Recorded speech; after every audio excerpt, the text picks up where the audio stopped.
Thank you, General Watts, distinguished guests, faculty, families, and friends of the Citadel class of 1993. Thank you for that gracious welcome. I'm delighted to be here on this glorious day of hope and promise. It is indeed an honor to have the privilege of speaking to you today and to receive an honorary degree from this distinguished institution. Surely my service record alone can't explain my presence here.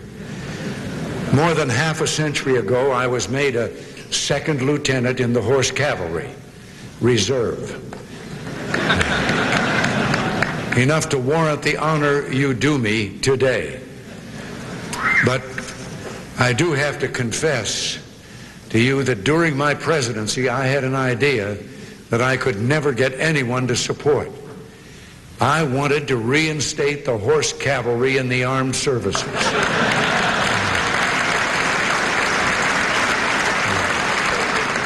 And frankly, my being here cannot be based on my academic achievements either.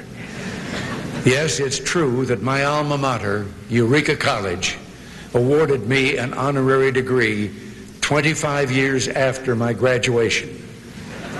That only aggravated a sense of guilt that I had nursed for 25 years. I've always suspected the first degree they'd given me was honorary. But truthfully, I am very proud to receive this degree today, and my prayer is that I can somehow be deserving of it. It is a special pleasure to address the graduating class of 1993 as together we mark the culmination of the Citadel's sesquicentennial year. My goodness, 150 years. Has it really been that long? It seems like only yesterday that Colonel Harvey Dick and I were watching the first 20 members of the Corps of Cadets report for duty.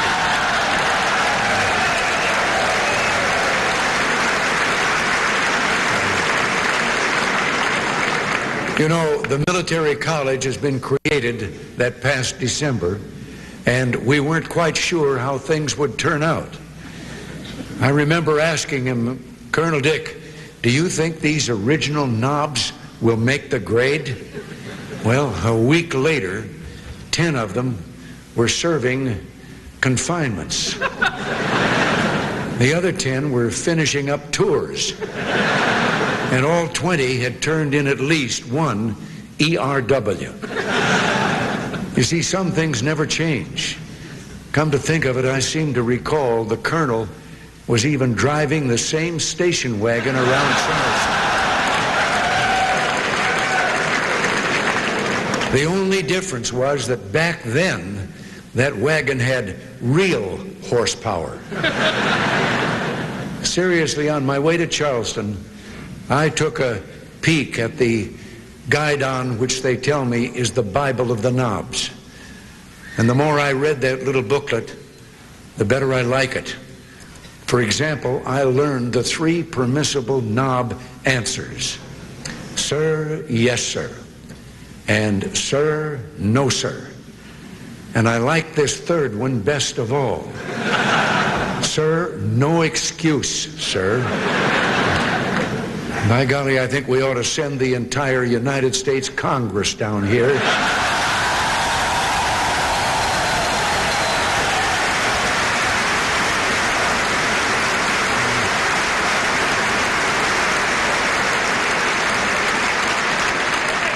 Down here to learn answer number 3. And then I read this friendly advice in the book. When you receive an order, carry it out to the best of your ability. Never argue or offer suggestions which you think might be better. This is not in your best interest. But it seems to me that the Citadel has a few things to teach the cabinet and the executive branch too.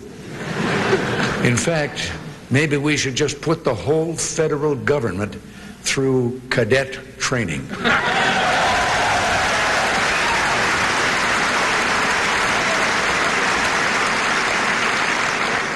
But then I remembered the last time the Corps of Cadets and good people of Charleston decided the federal government was taking too active an interest in their affairs. Before you knew it, Cadet George Hainsworth and the other boys behind the gun had fired the famous first shot at the Yankee steamer Star of the West. Well, we all know what happened after that. As I recall, it took a good 4 years before everything calmed down again. Just think of the ERW those fellows would have had to write. In fact, of course, the boys behind the gun served valiantly the cause to which they had pledged their devotion. In this, they exemplified a citadel tradition, a tradition that would transcend the divisions of our nation's bloodiest internal struggle and inspire generations of future cadets to courageous service to a nation reunited. The Citadel's roll of honor today stretches unblemished from the Ardennes to the 38th parallel, from Grenada to the Persian Gulf, with name after name of those who have served our country bravely in time of war. Names like General Charles Summerall, General Mark Clark, and your current president, General Bud Watts. Yes, countless soldiers have distinguished themselves on fields of valor and are part of the century-and-a-half tradition of duty and honor we celebrate today. But for me, there is one name that will always come to mind whenever I think of the Citadel and the Corps of Cadets. It is a name that appears in no military histories. Its owner won no glory on the field of battle. No, his moment of truth came not in combat, but on a snow-driven peacetime day in the nation's capital in January of 1982.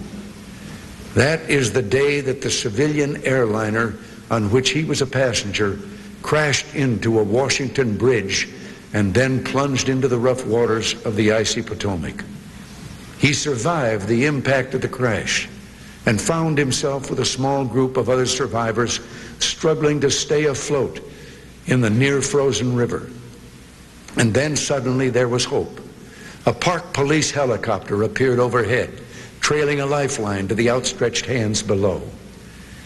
A lifeline that could carry but a few of the victims to the safety of the shore. News cameramen watched helplessly, recorded the scene as the man in the water repeatedly handed the rope to the others, refusing to save himself until the first one, then two, then three, and four, and finally 5 of his fellow passengers had been rescued. But when the helicopter returned for one final trip, the trip that would rescue the man who had passed the rope, it was too late. He had slipped at last beneath the waves with the sinking wreckage. The only one of 79 fatalities in the disaster who lost his life after the accident itself. For months thereafter, we knew him only as the unknown hero. And then an exhaustive Coast Guard investigation conclusively established his identity. Many of you here today know his name as well as I do, for his portrait now hangs with honor, as it indeed should, on this very campus. The campus where he once walked, as you have, through the Summerall Gate and along the Avenue of Remembrance. He was a young first-classman with a crisp uniform and a confident stride on a bright spring morning, full of hopes and plans for the future. He never dreamed that his life's supreme challenge would come in its final moments, some 25 years later, adrift in the bone-chilling waters of the ice-strewn river and surrounded by others who desperately needed help. But when the challenge came, he was ready. His name was Arlen D. Williams, Jr., the Citadel class of 1957. He brought honor to his alma mater and honor to his nation. I was never more proud as president than on that day in June 1983, when his parents and his children joined me in the Oval Office. For then I was able, on behalf of the nation, to pay posthumous honor to him. Greater love, as the Bible tells us, hath no man than to lay down his life for a friend. I have spoken of Arland Williams in part to honor him anew in your presence here at this special institution that helped mold his character. It is the same institution that has now put its final imprint on you, the graduating seniors of its 150th year. But I have also retold his story because I believe it has something important to teach to you as graduates about the challenges that life inevitably seems to present and about what it is that prepares us to meet them. Sometimes, you see, life gives us what we think is fair warning of the choices that will shape our future on such occasions. We are able to look far along the path up ahead to that distant point in the woods where the poet's two roads diverge. And then, if we are wise, we will take time to think and reflect before choosing which road to take before the junction is reached. In fact, but such occasions, in fact, are rather rare. Far rarer, I suspect, than the confident eyes of one's early 20s can quite perceive. Far more often than we can comfortably admit, the most crucial of life's moments come like the scriptural thief in the night. Suddenly and without notice, the crisis is upon us and the moment of choice is at hand.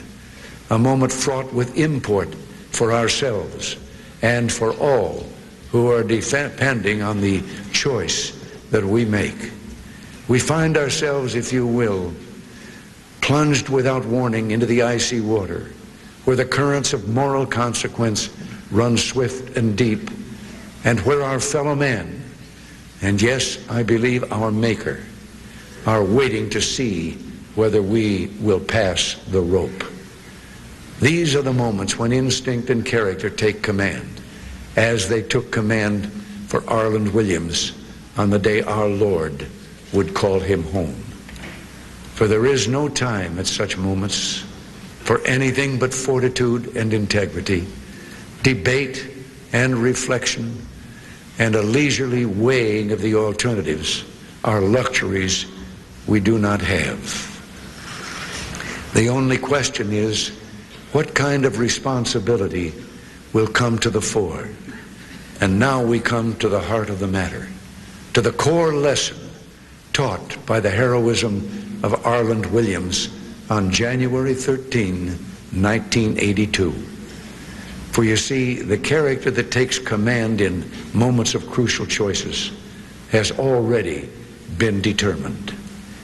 It has been determined by 1,000 other choices made earlier in seemingly unimportant moments. It has been determined by all the little choices of years past, by all those times when the voice of conscience was at war with the voice of temptation, whispering the lie that it really doesn't matter.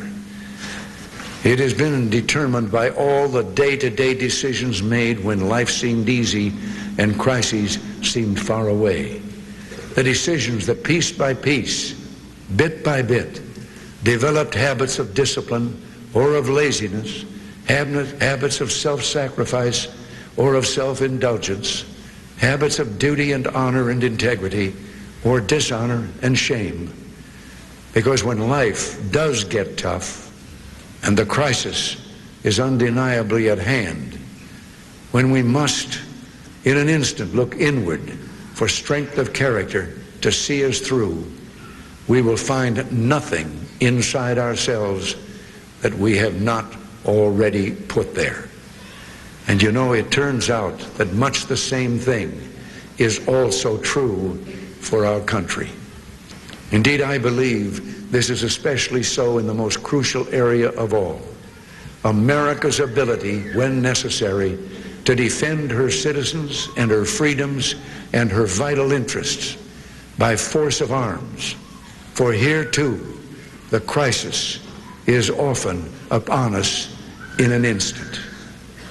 Here, too, for instance, instincts and character must be equal to challenges we can scarcely predict. But here, even character and instinct will not be enough. We must also have the tools, the military capability, ready in advance of the crisis that may demand their use. Yes, it's true that today the world is a different, better place than it was a decade ago. But it is not an entirely safe place. A multitude of terrorists and international hoodlums are working night and day to do us harm. U.S. troops have been called into action over a dozen times in the last 4 years, and dozens of deadly conflicts still plague the globe, from Central Europe to the former Soviet Union to the Middle East. Yet our nation is calling the watchman down from the tower. There are some who want to send Paul Revere into retirement, and I fear it is much too early for that.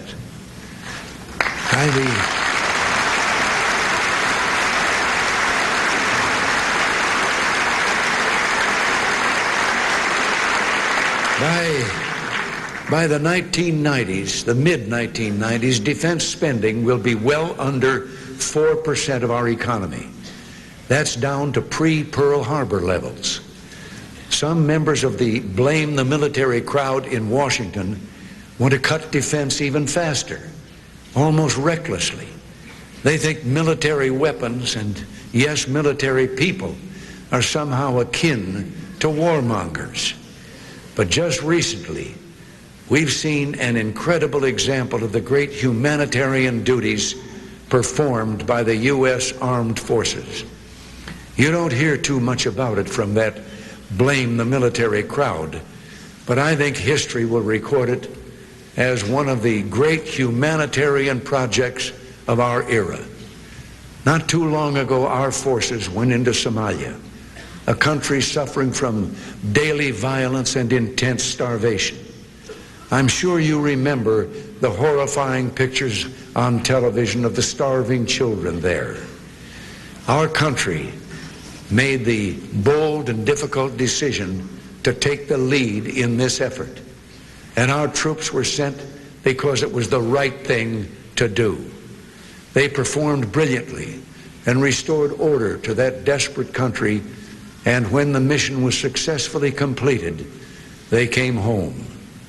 It was a proud country, and I, for one, commend those young heroes for their valor. Senator Dick Lugar of Indiana has put it simply and put it well. The role of the United States should be to lead the world. Our country has the wisdom, the political will, the military capability, and the economic strength to perform that role better than any other. I would add only this: it is freedom itself that still hangs in the balance, and freedom is never more than one generation away from extinction. Some continue to think of the world's best military as a laboratory for social experiments. Well, I'm here to tell you that nothing could be farther from the truth.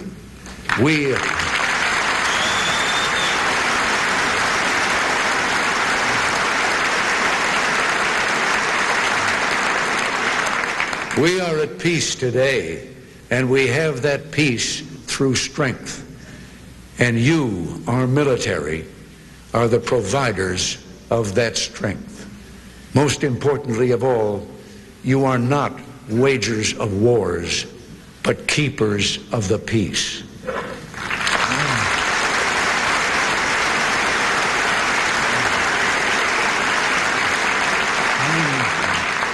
I'm tired of listening to those naysayers.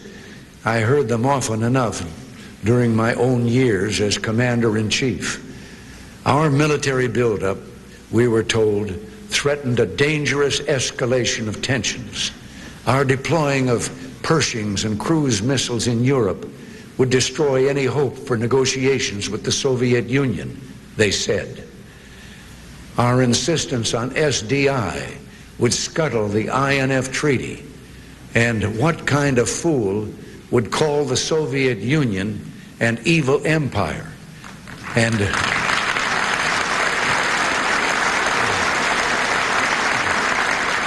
say that communism was destined for the ash heap of history. You know, I have to wonder just how many times do some people have to be wrong on so many crucial points before they start asking themselves a few questions. But you know what some of those critics are saying today?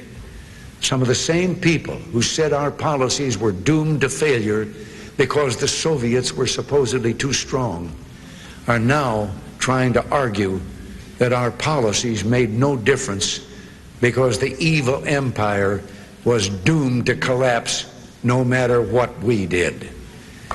It looks to me like it ought to be time again for knob answer. Answer 3.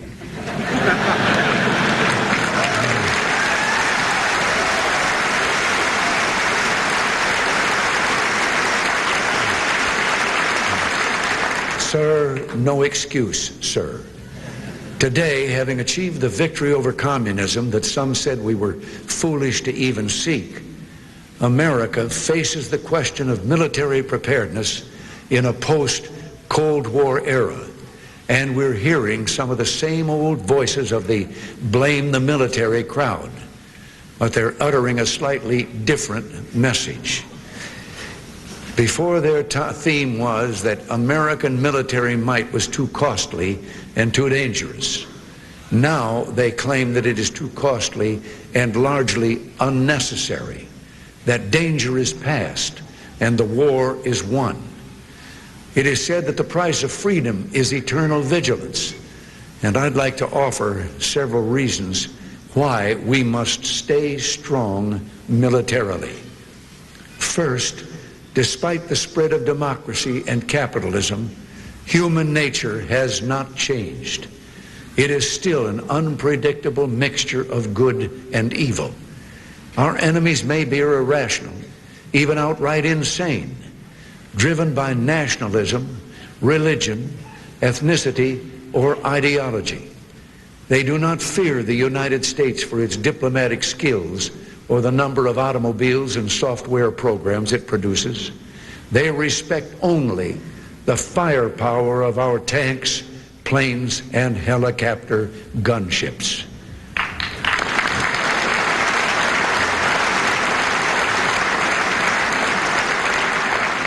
Second, the Soviet Union may be gone, but even small powers can destroy global peace and security. The modern world is filled with vulnerable choke points, military, geographic, political, and economic. The actual lives at stake may be few in number, but in an era of mass communications, a well-aimed assault can topple governments, cause economic dislocations, and spark international conflict. Iraq came close to taking over 2/3 of the world's oil reserves. Terrorists have attacked airplanes, boats, government buildings, and Olympic Games, and even the World Trade Center. Third, technology, for all its blessings, can enable new enemies to rise up overnight. Scientific information flows to ambitious dictators faster than ever. The research and development cycle for new products has shrunk from 10 years to 5 years to 2 years or even shorter. Technology turns the world upside down. When I was a boy in Illinois, Henry Ford and the Wright brothers dominated the global marketplace with their marvelous machines. But I was not long out of college when Adolf Hitler's sophisticated tanks and bombers overran Europe. Nazi Germany also built the first jet plane, and it came frightfully close to inventing the atomic bomb before we did. Well, the Soviet Union was devastated by Hitler's invasion in the early 1940s. Yet the communist nation quickly rose from the ashes and developed the hydrogen bomb. And few people expected Iraq to recover so quickly from its horrendous war with Iran in the 1980s. And who can predict what will be the blitzkriegs of tomorrow? Nearly 24 nations will be able to produce ballistic missiles by the year 2000. On top of that, thousands of nuclear weapons and poorly paid nuclear technicians float around the former Soviet Union, available to the highest bidder. Over the past few months, we've heard quite a few odd announcements coming out of Washington. Just this week, the new administration announced plans to slash the Strategic Defense Initiative program. They have been all too eager to denounce this program for years, and they have been proven wrong time and time again.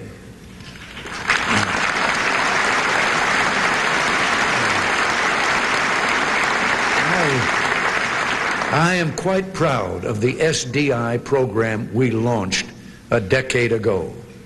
I feel it played an instrumental role in our victory over communism. Now, I may not be a Rhodes Scholar, but I do know this. If we can protect America with a defensive shield from incoming missile attacks, we should by all means do so.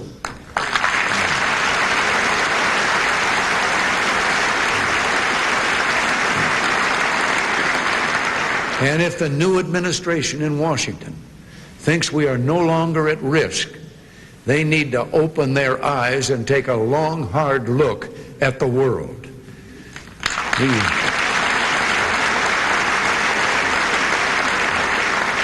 The Romans warned long ago, let him who desires peace prepare for war. Washington would echo these words in the very first State of the Union address, reiterating to his countrymen one of the simple truths of the ages. To be prepared for war is one of the effectual means of preserving peace. Yet it seems we must relearn this lesson time and time again, often at terrible cost. I know. In my 82 years, I've seen America drop her guard time and time again, and each time with tragic consequences. In 1916, Woodrow Wilson won the election on a promise that he would keep the nation out of war. Shortly afterward, an unprepared America was sucked into World War I. In 1940, President Roosevelt won re-election on a peace platform.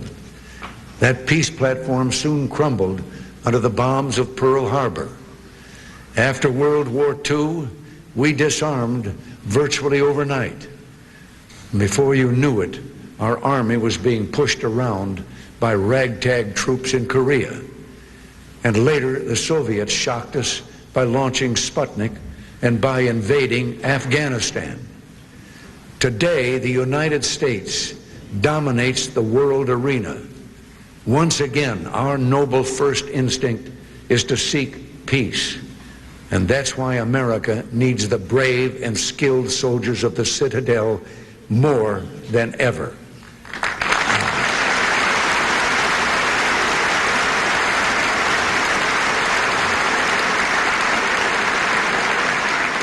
Just in case, as General Colin Powell, my former National Security Advisor and now Chairman of the Joint Chiefs of Staff, has noted, we need a powerful military that can solve small problems before they become big, bloody ones.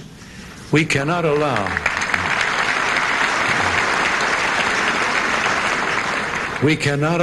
another Saddam Hussein to grab every oil patch in the Middle East. It would be difficult to sit on the sidelines in Bosnia and watch the slaughter of innocent men, women, and children, and allow war to spread elsewhere in Europe. For let us not forget that it is the exact place that the First World War began. When I was about your age, President Roosevelt said we had nothing to fear but fear itself.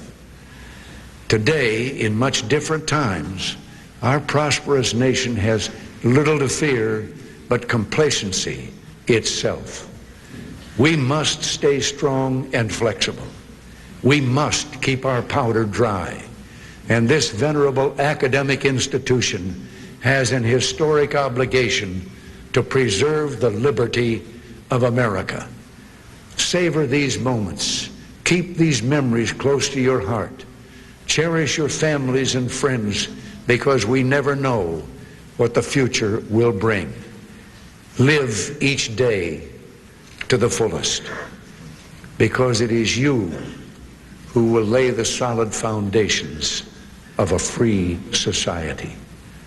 You are ready to build the homes, the neighborhoods and businesses of the 21st century. A noble defender of freedom, General Douglas MacArthur, knew well the qualities of a soldier patriot. During the desperate early days of World War II, when our victory in the Pacific was by no means assured, he wrote a prayer for someone he loved dearly, his young son. Perhaps it could have been written by any father or mother here today. Here is part of the general's prayer. Build me a son, O Lord, who will be strong enough to know when he is weak and brave enough to face himself when he is afraid. One who will be proud and unbending in honest defeat and humble and gentle in victory. Build me a son whose wishes will not take the place of deed, a son who will know thee, and that to know himself is the foundation stone of knowledge. Give him humility so that he may always remember the simplicity of true greatness, the open mind of true wisdom, and the meekness of true strength. Then I, his father, will dare to whisper, I have not lived in vain.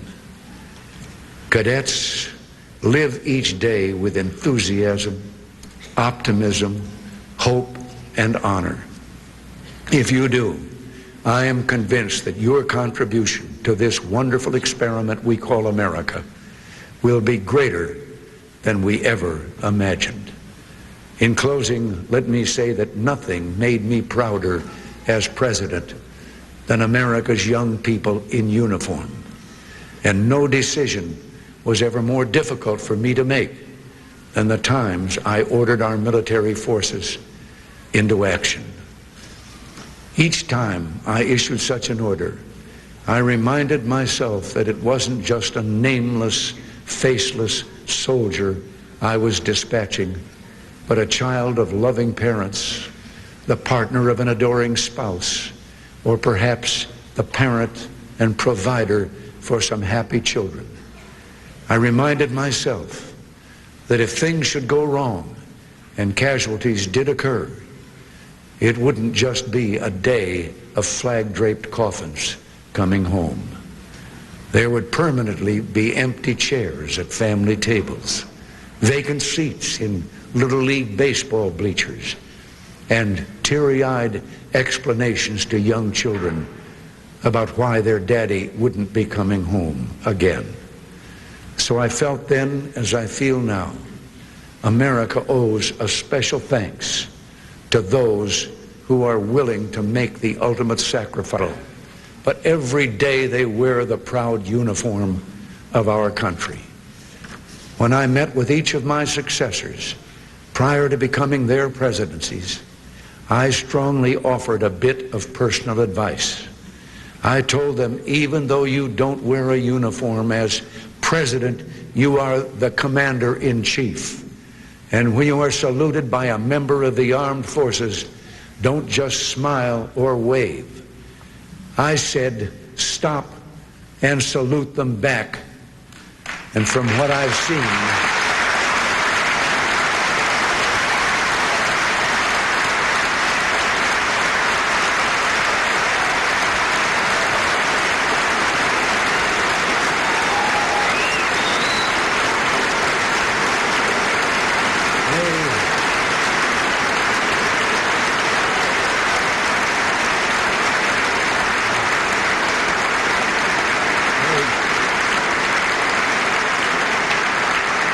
they have followed that advice. So today, as an old cavalry officer and your former commander-in-chief, I hope you will allow me once again to show you how proud I am.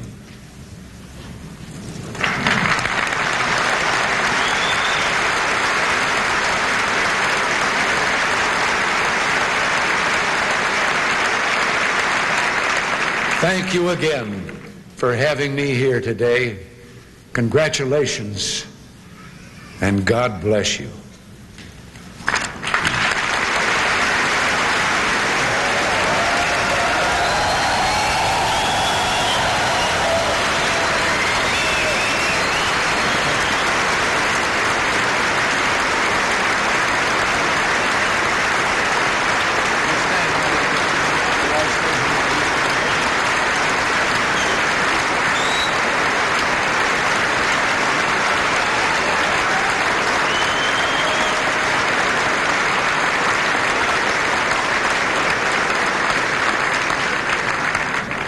Mr. President, on behalf of the class of 1993, the entire Citadel family, I have a small token of our esteem, our affection, our very deep appreciation for your being with us today. It's got a plaque inscribed to President Ronald W. Reagan, Commencement Speaker of the Citadel of 1993, with the greatest admiration and respect. It's a replica of our Paget Thomas Barracks, and it's something that you will remember the Citadel visit here, sir. Thank you very much.